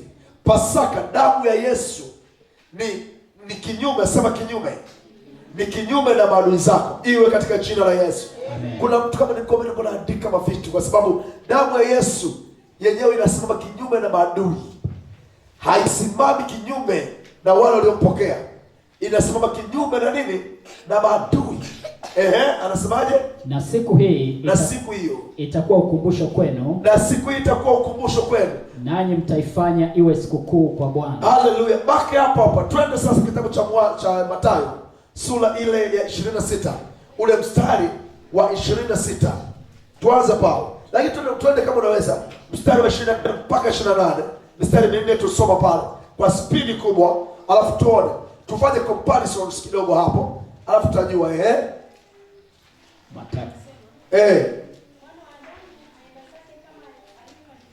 Mwana wa Adamu aenda zake kama alivyoandikiwa, ndio. Ole wake mtu yule ambaye atakayemsaliti mwana wa Adamu. asingezaliwa. Ndio Yule mwenye kumsaliti akajibu akasema, ni mimi Rabi, sio? Akamwambia, wewe umesema. Msikilizeni, yule ndo alimsaliti nani? Narudia, yule ndo alimsaliti nani? Lakini waambie kitu, kosa la Yuda, damu ya Yesu ilimsamehe mpaka Yuda. Amen. Kosa la Yuda lilikuwa ni moja, kutokurudi, kutokuamini kwamba amesamehewa, kwa sababu alirejesha zile fedha kwa wale ambao alirejesha, yani alitupa, lakini ndani yake akajikuta na hukumu. Kosa la yule ni moja tu, la kujiua mwenyewe, la kwenda kujiua mwenyewe. Yaani Pasaka ni hivi, adui yako ambaye anayechelewa kukusamehe leo atajinyonga, atakufa yeye. Mbona usema amen? Atakufa yeye. Wewe unachofuata unapaswa wewe usamehe. Wangapi mtaka kusamehe? Mbona mko sahihi? Kuna majitu yanasemaga kusamehe naweza samehe, lakini kusahau sisahau. Mimi ni nabii wa ajabu sana. Samehe na sahau. Una mbingu kupeleka wewe. Yaani forgive and forget. Double F. Amen. Utaishi maisha mazuri. Mimi sawa, kila mmoja na revelation yake. Lakini mimi chukua point yangu, samehe na sahau. Samehe na sahau. Wako watu hapa wananong'ona sana, lakini wanajua kwamba kusamehe ni rahisi. Sasa wewe sio Mkristo. Wewe sio Mkristo unafundisha mimi hapa. Biblia inasema yeye alikuja kwanza kuleta upatanisho, sio? Reconciliation. Damu ya Yesu ilileta upatanisho. Damu ya Yesu akasema ikatuunganisha sisi. Amen. Sikiliza, mambo matatu au manne yafuatayo ya muhimu, andika hapa, yatakusaidia kwenye maisha yako. Hiyo nguvu ya mwili wa Yesu na damu yake, ambayo ni chakula cha kinabii. Anasema namba moja, damu na mwili wa Yesu Kristo ilikuja kufuta umaskini ndani yako, umaskini na ujinga, deni. Baki wewe ulikuwa na deni, Yesu akaja kukulipia deni. Hebu mshangilie basi kama unapenda. Yesu alikuja kulipa deni wewe. Hivyo kwa mfano sasa hivi hapo watu na madeni ya mikoba kibao. Sasa hivi hapo ghafla unakwenda kule unakuta deni huna. Ngoja niwaambie kitu kimoja. Mimi damu ya Yesu ilinilipia deni, na waambieni kweli. Hebu kila mmoja fungue masikio yake. Nikiwa seminari nasoma, niko level St. Benedict. Mimi ni mtoto pekee ambaye mnadaiwa hela nyingi, kwa sababu wazazi wangu walikuwa maskini sana. Mama yangu ndo pekee yake mnamwona amechoka kwa sababu ananisomesha mimi. Hali ni ngumu sana. Mimi sisi shule nasoma, ada ilikuwa inalipwa 60,000. Unajua hela nyingi sana. Wakati ada ya serikali ilikuwa inalipwa 20,000, nafikiri. Walisema government by that time ni 20. Sawa? Mimi sisi tunalipa 60,000. Seminari hiyo elfu ngapi? Sasa nikana ni pasa pita nimeunga nikula kila mgunga. Nikina mgunga ni mwacha chini. Yaani nimeunga ikaja muda. Mimi nilifukuzwaga kwa sababu ya kutokusali Salamu Maria. Nikapewa suspension. Mimi nilipewa suspension. Kila jioni kuna kitu kinaitwa sasa kila jioni inatoaje? Kuungama, na nimepeleka kwenye shule hizo kuungama. Kule kuungama unakwenda na ungama. Mimi nikienda kule nilichoka sana kupiga magoti. Na nipigie ile salamu tu kila siku. Salamu Maria, nisamehe. Nikachoka. Niliposoma andiko, ninasema mimi ni njia, uzima na kweli. Mtu hawezi kwenda kwa Baba pasipo mimi. Siku hiyo lecture amekuja darasani, anauliza conversion of Saul, yani wokovu wa nani? Wa Sauli, kama nakumbuka baba. Kitabu cha Matendo ya Mitume sura ya 9. Mimi nikauliza maswali. Kama kuokoka ni duniani kupo, kwa nini sisi hapa tunasema kuna kuokoka mtu kisha kufa? Tunatoa kwanza hela za marehemu, yani sara ile misa marehemu. Alafu kuna sehemu unakwenda panaitwa tohorani. Unasikia? kama kakituo kadogo hivi, unasubiri hapo. Ina maana kama ndugu yako hajatoa hela kusomea nini huku nini, misa inaitwa misa takatifu, wote baki pale pale kwenye nini, kwenye kagereza kadogo, unasubiri pale pale. Kama ni maskini ndio kalanga bao, umesikia? Labda kuchakishana hela mtoto. Nikauliza ile swali. Nikauliza tena swali la pili. Kama ndivyo ilivyo, mbona Yesu akamtokea Paulo wakati anakwenda kutesa wapi Dameski? Sasa niliuliza kwa ukali, nikaambiwa get out. Over and out. Toka pale. Hii 1 2 3 4 nikaacha. Nikasema Yesu, wewe ni njia uzima. Wewe ni damu yako ni ya thamani. Nikashika andiko la Ibrania 12:24. Damu yako inanena mema, haki ya nani? Nilipia ada mwaka huu. Mama yangu ni mzee, baba mwenyewe yupo amekaa kitumbukilia huku, mimi nilipia ada. I'm telling you, jamani, I'm telling. Niliandika kitabu. I'm telling you, damu ya Yesu inalipa madeni. Amen. Unasikia? Nikapewa special. Nimekaa huku. Unajua pale ukitangazwa hivi, kuanzia leo student so he is no longer mimi nilitoka zangu Morogoro, nikaja nikanunua mawani goggles ile prepo ile, nikajitokeza nikakona hata rector ana tabia, ni mzee wangu mpaka ananipenda, anasema kumbe wewe ni mtumishi wa Mungu, ni mzee saizi, anataka askofu, anakuja na anapita darasa na kabua zake. Sasa mfike wewe pia gogo fulani from the summer nasoma prototype. Anatisha ute.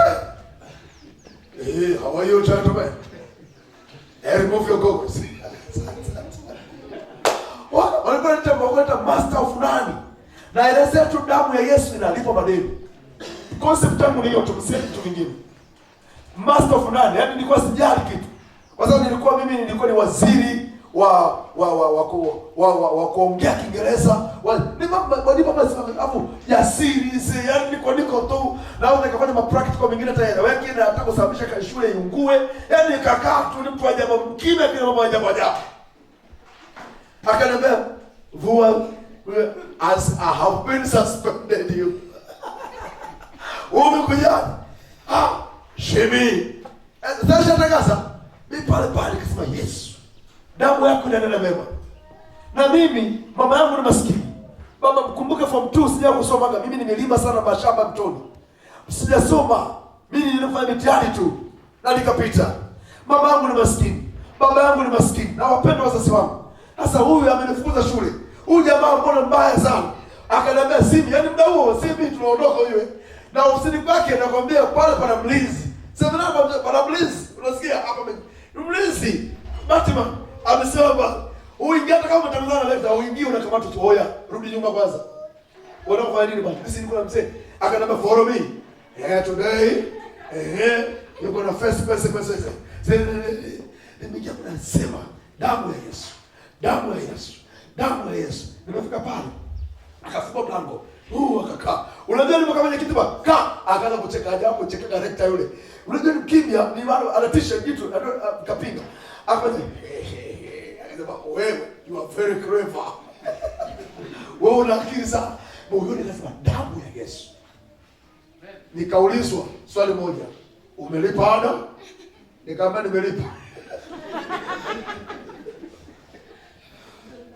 Kama umelipa, haina shida. Haina mtihani umetoa? Sema nimetoa na nyingine imebakeni hii hapa. Weka hapa. Nikajua tayari. Sikuonga lakini roho yangu inaniambia weka hapa. Tangazo la kunisuspend likafanya nini? Likaisha. Lilipoisha, unajua nimetoka pale ofisini pale. Nikatembea hivi, unajua. Unajua. Na ingia ofisini. Tena siku ya pili wakasema, "Jamaa sasa alifukuzwa huyu." Mimi nikaenda kwa mwasibu. I'm telling you brother. Nimeenda kwa mwasibu. Nilikuwa daiwa shilingi 68,000. Yaani ada mwaka mzima. Sijalipa itatoa. Bidhaa moja toa. Alituma shilingi 20,000. Alikopa. Sio hivyo kumpa mama. Akakopa kampa kakangu yeye amefika hapa shuleni. Akaniambia bwana mdogo, habari za leo? Mama amenituma nini kuone. Sawa. Kumbe akala 20,000 yenyewe. Akala hakulipa ada. Mimi nadaiwa ada. I'm telling you. Baba, pastor nimefika pale. Nimeenda kwa masimu, leta. Nimeenda pale. Nimekuja pale, tumsifu Yesu Kristo. Lele amina. Ulikuwa wapi wa mwana? Baba ulikuwa wapi? Kama nilikuwepo kidogo, maisha yalikuwa mazuri sana. Huku maisha. Nimepata taarifa yako. Mzee mwenyewe amekusamehe. Mzee kakusamehe. Nimekuja zamani, nimekuja kuangalia na daiwa shilingi ngapi. Baba ila kutafuta. Luambano form 3 nimelipiwa ada. Form 2 nimelipiwa ada. Form 4 imelipwa ada yote. Sasa nikasema hivi ni bora kwamba mimi nichome ama nijikae kwa mafuta kwamba mimi mtakatifu ndio mlokole sana, kwamba sijaleta nitaleta. Wewe ungefanyaje? Na unajua babako mwenyewe shida. Babako wewe unasema mnijibu kwa pamoja, wewe ungefanyaje? Achana ulokole, wewe ungefanyaje? Mimi kabisa imefutwa. Akasema hongera, miongoni mwa wanafunzi waliowahi kulipa ada mapema ni wewe. Hongera sana, policy yangu imelipwa. Sasa juzi nikiwa na ndevu zangu na mvi wangu, tunajua nani alilipia. Kumbe ni binti moja alikuwa na kaimu pale. Ni kiongozi wa CCM sasa hivi kwa fulani stadi. Akanikuta kwenye mtandao na ubiri njia, akanifuata. Akaniambia prophet vipi? Nikamwambia safi. Nikamwambia nikumbushe sana. Baki miaka mingi sasa. Mimi nani alilipia ada? Akasema kama kucheka sasa. Mimi niliona hali yako ni ngumu, nilifuta yote. Nani alifanya? Ni Yesu Kristo. Yesu anatumia hata wanyama. Yesu anatumia hata ngiri. Yesu anatumia mtu yote ili akupe furaha. Nani ameandika kwamba umaskini unafutwa kwa damu ya Yesu? Nani ameandika hivyo? Ukinywa damu kama kimiminika kifanye kazi, utaongeza damu tu kwenye mwili wako, lakini huongezi chochote. Damu ya Yesu inapatanisha ndoa. Mwanaume kaidi, tumia damu kwa jicho la tatu. Ona ni damu, usione black colored. Ona ita Yesu ndani yake. Ndani ya kimiminika kile kuna mtu mzima anayeko mle ndani. Ni kiumbe kinachoishi. Ndani ya ile damu kuna kiumbe kinachoishi. Hicho kiumbe ni ambacho ni hai. Ni Yesu Kristo. Ule mwili mkato unaoona ule ni mwili halisi. Usione kama pilau, usione kama nini, kama keki. Ona ni mwili. Praise God. Bwana asifiwe kanisa. Lakini anasema number 2, can change. Can change. Kuna baadhi vile waliandika, tunaweza kuboresha vizuri. Can change your history. Man's history.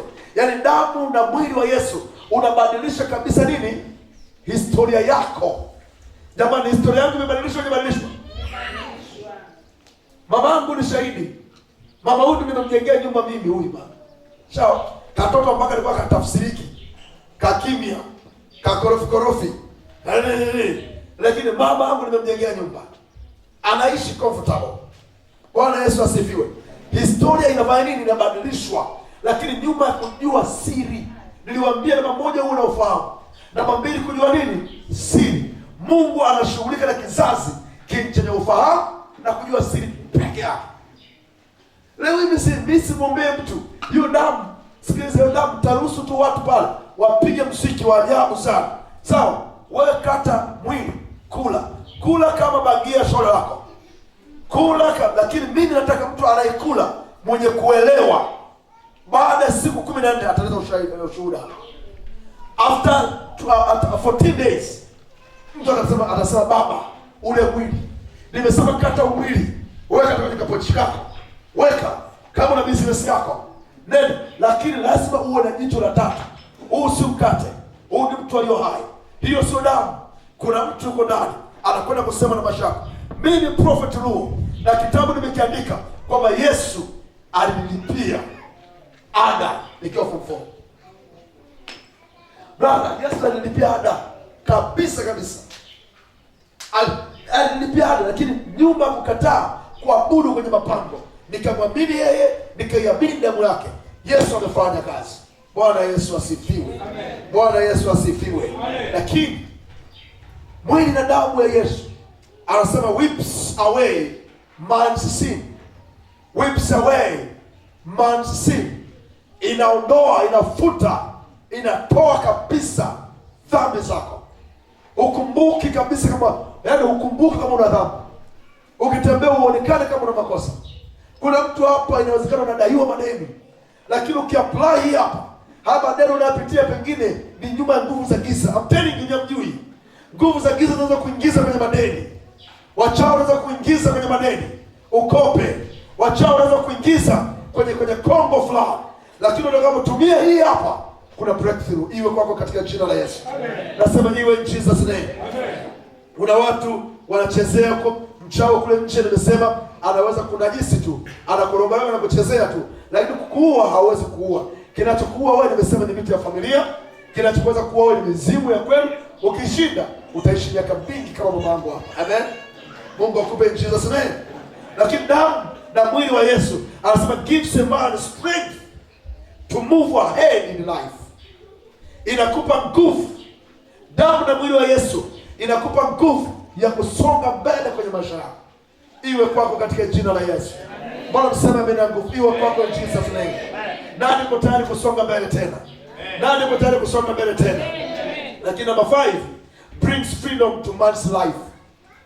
Namba 5 inakupa uhuru kwenye maisha, uhuru kwenye ndoa, uhuru kwenye biashara, uhuru kwenye kazi, uhuru kwenye huduma yako. Kama ni mchungaji, unajua mambo gani unayofanya kabla hujaweza kuhubiri watu. Kuna kitu kinaitwa pala homiletics. Unatakiwa ujue misingi ya hiyo homiletics, namna kuandaa masomo yako, namna kujipanga, namna kujiseti, namna kufikisha message. Bwana Yesu asifiwe. Lakini ni lazima ule mwili wa kimiujiza, unywe damu ya miujiza. Hapo ndipo ninapompenda Yesu wangu. Haleluya. Mkate, sema mkate ambao utoa, ambao umekuwa dedicated kama mwili wa Yesu, sio mkate wa kawaida. Kitabu cha Wafalme wa kwanza, ile sura ya 19, ule mstari wa 5 wa kwanza mpaka wa 6, kama unaweza kusoma kwa muda wako. Lakini mstari wa 6 na 8, andika mstari wa 6 na wa 8. Kuna mtu anaitwa nabii, sema nabii. Nabii, sema nabii. Sikiliza, tunafundisha mambo practically. Nabii Elia aliua manabii. Aliua manabii 450 wa Baali. Lakini akatishiwa na mwanamke tu mmoja ndani anaitwa Jezebel. Akatishiwa tu kama ulivyoua hao, na mimi nakuua. Kwa hiyo mwili na damu ya Yesu, my daughter, inaondoa vitisho vya uchawi.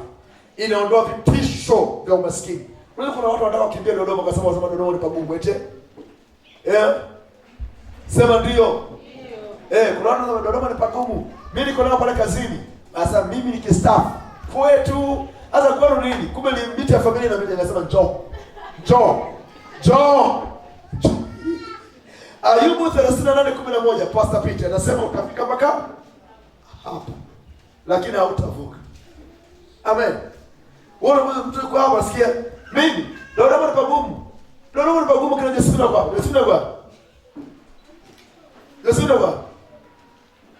Dodoma ni pagumu, Yesu sio hapa anaishi. Wewe umesema mpaka pale tunaishi. Bora hujafa. Tena umezidi kuwa mrembo. Umezidi kuwa msupu. Umezidi kuwa mnono. Dodoma hii. Wewe mimi nafanya kazi Dodoma hapa, narudi kwetu. Basi mtu wa familia anasemaje? Kuja. Pazaleni, kuja. Ukipika pale nyumbani, mtaalamu wa kuku, mimi mtaalamu wa nini wa unaongea maneno ya Kiingereza mengi, unaongeza mle ndani. Manini? Poultry, amen. Poultry, mtaalamu wa nini? Kufuga nguruwe na nini? Pork nini sio? Wewe unaongea pale. Na unaongea ujue wale ni watende ule unaongea nao wale. Wale ni wakibosho. Hawajui hicho poultry, sio nini? Una set mifugo yako pale, wanakucheki. Kumbukeni, kinachomuondoa mtu ni mtu wa familia na malango. Unakwenda mwisho wa siku utazoea kula chakula kama zamani. Sema ndio. Huku ulizoea kukula chakula kwenye plate yako. Sema maka huku tunakimbia wima. Tunakula wima. Kule mama yangu muulizeni, utazoea sufuria moja maji kunao, unachukua sufuria hii. Ule wa kwanza na nao maji mazuri. Lakini wanapata maji yale machafu. Labda nisikia hata kile hamna jamani. Maji siku tunasema kindukunda. Yaani maji yamekuwa ni mekundu ya ajabu. Alafu huoni kama mekundu. Na unanawa. Ukishanawa unafanya zako hivi, wewe twende. Unabeba chakula unakula na unashiba. Alafu bahati mbaya hamuumwi. Mnalelewa na ile mizimu ya kwenu ili kwamba unenepe baadaye ukupige sumu. Mambo ya ajabu sana kwa jina la Yesu. Isiwe kwako in Jesus name. Wewe komaa Dodoma hapa mpaka unanunua masamtera. Komaa hapa mpaka unanunua mabulldozer. Komaa hapa weka, wewe vipi? Wewe vipi? Mimi na historia. Nimesemaje point yangu mwisho pasta ananipita hapo? Anasemaje? Miracle nasemaje? Inafanyaje? Inaondoa nini? Pasa umeandikaje? You just read as it is. Nimeandika inaleta uhuru katika maisha yako. Wafalme wa kwanza ya 19 hadi 6. Alichukua mkate. Na Ayubu 38:11. Anasema yule nabii amelala, anasema ngoja nife tu hapa. Nimeua, anasema hivi, mimi hapa ni nabii pekee yangu. Yaani ni preach gospel akirani. Yesu hataki watumishi wa wapumbavu kama. Mimi nimekufundisha, nimehubiri, watu wametubu dhambi. Mungu watu wametubu. Na nimeua miungu nini? Manabii wa uongo 400 ngapi? Afu nimebaki mimi tu peke yangu. Mungu anaambia sikiliza, acha ujinga. Kuna wengine 70 hawaja kumpigia wote nani? Kwa hiyo kama kufa kivyako. Wewe unataka kufa mapema, kufa. Wewe unataka kufa. Mungu hana mpango. Wewe ukiamini kula mwili na damu ya Yesu, sio? Alafu amini maisha marefu. Amini kubarikiwa. Amini kuishi tena. Utaishi, utaitwa majina mengine ya ajabu. Yaani mtu anafika mahali, ngoja niambie, unabarikiwa. Sasa unabarikiwa mwanangu. Mbona unafika mahali Mungu jamaa baraka zake zinakuaje? Wanaanza kuongea au masikio yake ni marefu. Wenye masikio marefu ndio maana wanabarikiwa. Sasa huyu ni nako pesa zake. Wanakuangalia yule ana jeraha limekaa shingoni. Ile jeraha si la kawaida. Alitoa damu, ni baraka. Yeye unamtetea shetani, mpaka shetani anaamua kuleta mafundisho mengine kwa watu wanaotesama. Iwe kwako in Jesus name. Amen. Iwe kwako in Jesus name. Amen. Hallelujah. Kumbe Mungu amekuumba hivyo. Kwa lazima tutambue na kwenda kumalizia phase yangu ya mwisho, na mnishangilie kwa makofi ndio niendelee. Mnishangilie kwa makofi, baadaye mnishangilie kwa makofi ndio niendelee. Bwana Yesu asifiwe sana. Bwana Yesu apewe sifa. Mmechoka niondoke zangu? Damu ya kinabii. Tumemaliza na damu ya kinabii. Damu ya kinabii. Nataka nilete tu vitu vichache vya msingi kuhusiana na hiyo damu ya kinabii. Damu ya kinabii, kwanza unaposhiriki hiyo damu inaondoa sumu ndani yako. Inaondoa nini? Neutralizes poisons. Inaondoa sumu ndani yako. Sumu ni nini? Hasira. Nitajie vitu vingine. Wivu. Nini tena? Chuki. Inaondoa fitina ndani. Paulo anasema sio mimi tena, bali ile dhambi kayo ndani mwangu.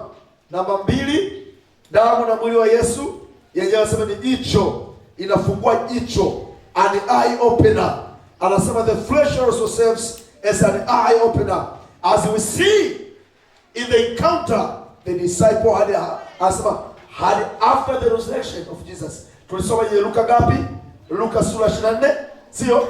Ule mstari ngapi unisaidie? Basi mjishangilia kwa makofi. Hapo naweza nikaacha sasa. Mnaelewa? 30 mpaka 31 wakafunguliwa nini? Macho yao. Anasema restore mental dignity. Mental dignity. Hapa pia anasema mwili na damu ya Yesu inaimarisha, inarejesha. Amen. Mfumo wa ufahamu, mfumo wa ubongo wako. Na hapo ndipo Mungu anaposema, Paulo anamwambia Timotheo kwenye Timotheo wa pili sura ya 2. Andika pale. Timotheo wa pili sura ya 2 mstari wa 7 na 9. Na Mungu mwenyewe atakupa akili. Atakupa nini? Akili. Mungu akutie nguvu. Mungu akubariki. Wangapi wamefurahia somo kwanza? Wangapi wamefurahia somo kwanza? Siendelee mpaka nione wangapi wamefurahia somo. Amen. Na kuna watu wanasema bora umalize tukale kuku zetu. Wangapi wamefurahia somo? Amen. Somo hili likawe neema na nguvu kwenye maisha yako. Amen. Lakini mwisho nataka niseme hivi. Pasaka ni maandalizi ya kufanywa kwa mtakatifu. Point noted. Pasaka ni maandalizi ya kuoshwa na kutakaswa mavazi yako. Yesu anakuja kufa bure. Yesu anakuja kuwachukua teule wake. Yesu anakuja kuwachukua teule wake wanani. Jesus, hebu simama kwa miguu yako. Yesu anakuja kuwachukua teule wake. Yesu anakuja kuwachukua teule wake. Na hatakuja kufanya biashara na mtu tena. Hatakuja kufanya biashara. Hatakuja kukusaidia kazi ulionayo kwa ofisini. Anakuja kukuchukua. Unachopaswa wewe ni kujiandaa, kuosha na kusafisha mavazi yako, kufanyika upya kwenye maisha yako. Nani nataka kutu akiwa ameosha mavazi yako? Hebu nyosha mikono juu hii. Wote tuseme Bwana Yesu.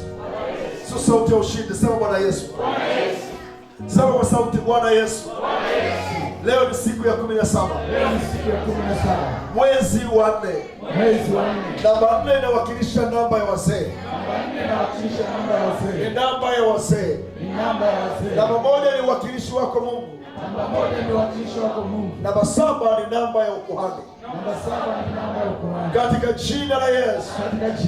Nimenyosha mikono yangu Bwana. Leo ni siku iliyo njema.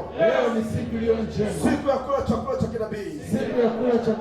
Nitakula mwili na damu yako.